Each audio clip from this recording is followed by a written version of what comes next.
may not have learnt its lessons from the 2015 incident that saw Senator Bukola Saraki and Yakubu Dogara emerged as the Senate President and the Speaker of the House of Representatives.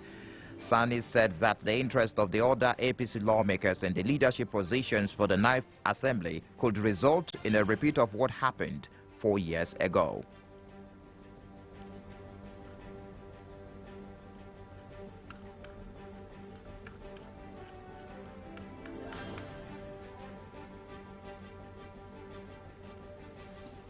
If lessons were learned, there will be only one candidate from the APC. As long as you have 3 contenders from the APC, there is the likelihood of a repeat of what happened in 2015. And also, when you hear such statements that this time around we are not going to give anybody from the opposition and any committee, and that it is all going to be winner takes all, I don't think that will be helpful to the favored candidate on the side of the executive.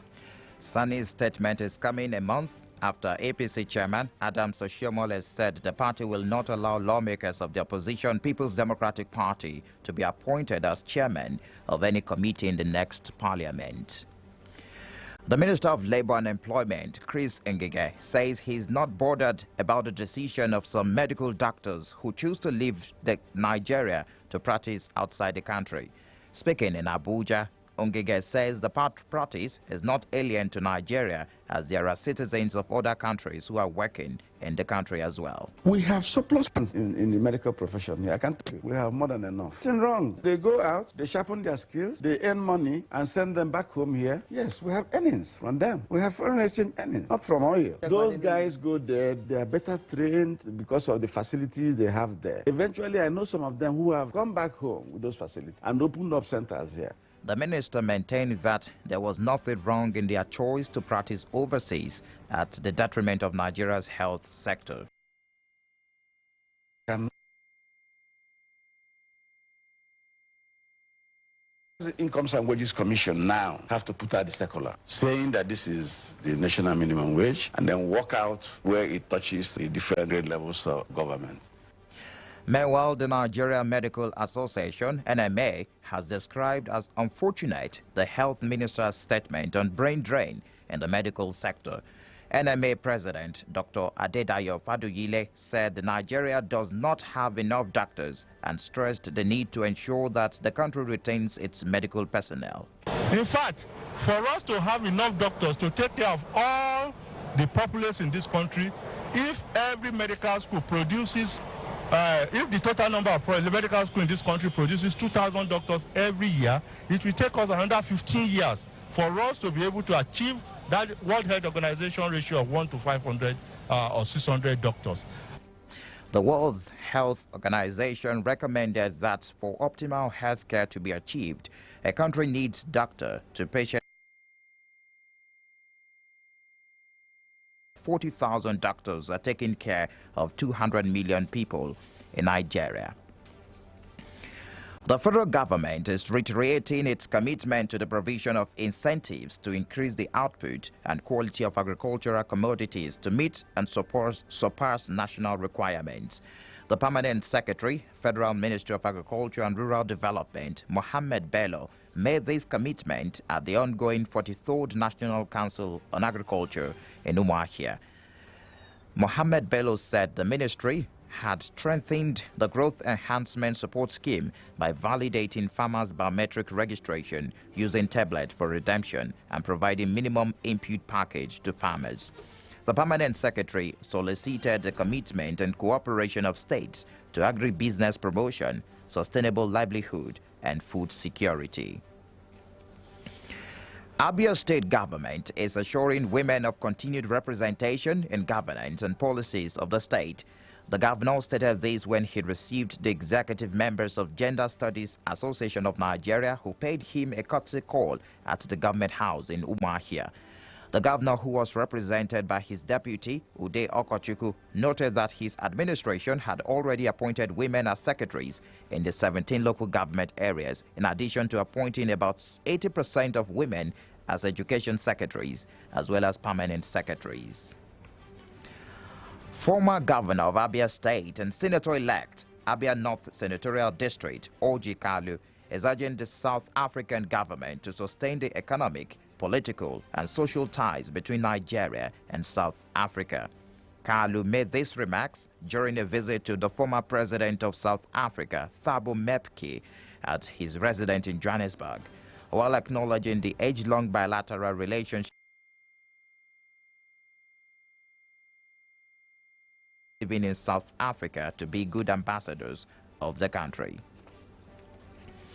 The Court of Appeal sitting in Lagos has upheld the dismissal of the no-case submission filed by a former governor of Abia State, Orji Uzor Kalu, in response to the 7.65 billion naira fraud charge filed against him by the Economic and Financial Crimes Commission, EFCC. In a lead judgment by Justice Mohammed Garuba, the Court of Appeal agreed that Justice Mohammed Idris of the Federal High Court in Lagos was right to have the July 31st, 2018 dismissed Kalu's no-case submission and ordered him to put in his defense. The appellate court also dismissed the appeals filed by Kalu's co-defendants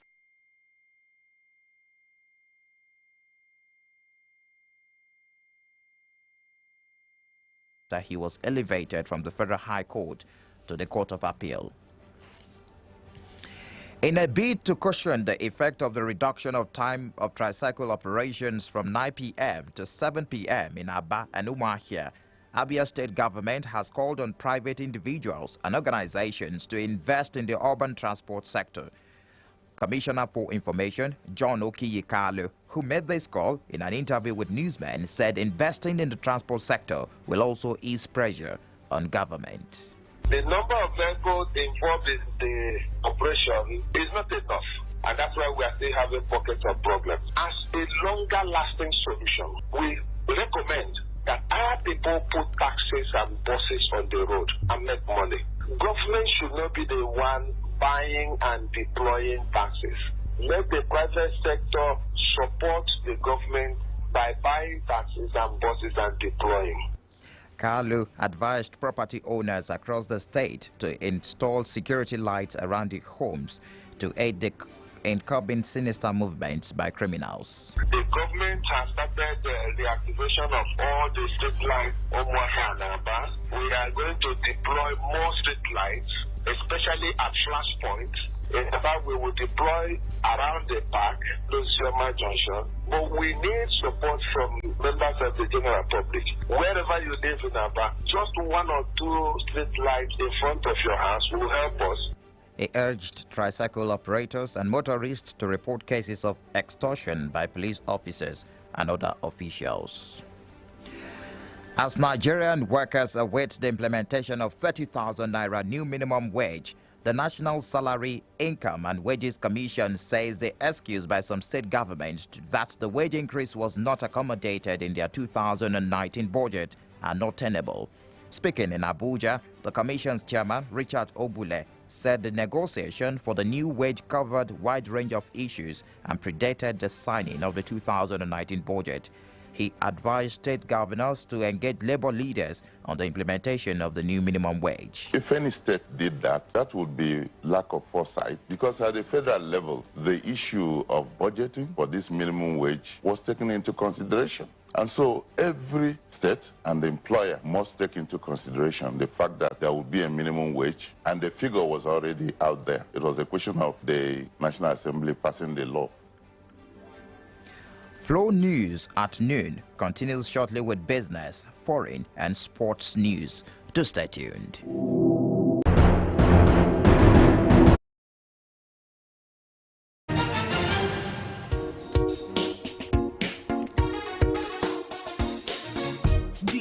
To grow your business to a wider audience? Do you want to work with a family that understands your business desires? Search no more, cause Flow 94.9 FM is here to convert your profitable ideas to reality. Open for business 24/7 at number 7B Factory Road, Umuahia. We also have an Aba office located at Bank of Industry Building, number 1 Constitution Crescent, Asa Road, Aba. We are the flow of God's own state. Thank you for staying tuned. In business, Nigeria's power generation fell to 3,231 megawatts yesterday, more than a week after the latest system collapsed. Data from the Nigeria Electricity System Operator, an arm of the Transmission Company of Nigeria, showed that power generation stood at 4,338.9 megawatts as of 6 a.m. on the 20th of April.